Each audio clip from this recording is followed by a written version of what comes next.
How to enable dark mode in TradingView.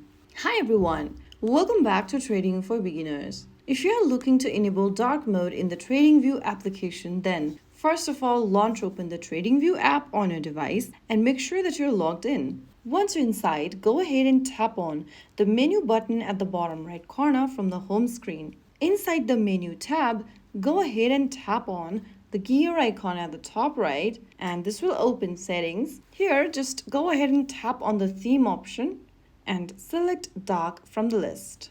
Soon after you do that, you will be able to enable the dark mode in TradingView application. Now you have successfully enabled the dark mode in the TradingView app, you can enjoy a more comfortable viewing experience while analyzing charts, tracking markets, and managing your watch list.